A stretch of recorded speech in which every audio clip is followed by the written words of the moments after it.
সূরা আল মুমিনুন। নিশ্চয়ই সফলকাম হয়েছে মুমিনরা।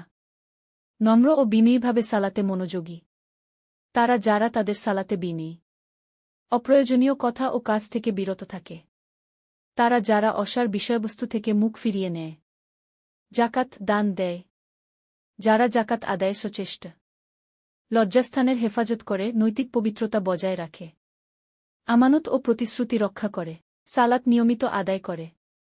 হাদিস থেকে মুমিনের গুণাবলী, ভালো চরিত্র ও উত্তম আখলাকের অধিকারী। রাসূলুল্লাহ বলেছেন, তোমাদের মধ্যে উত্তম মুমিন সেই, যার চরিত্র উত্তম। তিরমিজি হাদিস ৭। দিনদার ভাইয়ের জন্য যা চায়, নিজের জন্যও তা চায়।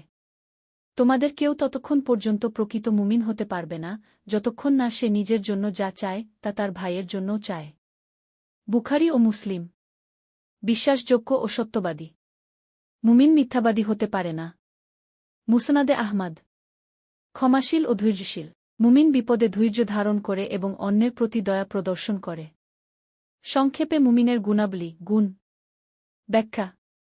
সালাতে খুশু, মনোযোগ সহকারে নামাজ আদায়, অসারতা থেকে বিরত, অহেতুক কাজ থেকে দূরে, দানশীলতা, জাকাত ও দান করে, চরিত্রে পবিত্রতা, ব্যভিচার ও অশ্লীলতা থেকে দূরে, বিশ্বস্ততা, আমানত রক্ষা ও ওয়াদা পালন, সত্যবাদিতা, কখনো মিথ্যা বলে না, সহমর্মিতা, নিজের জন্য যা চায় অন্যের জন্যও চায়, ধৈর্য, বিপদে সাহস ও সহনশীলতা।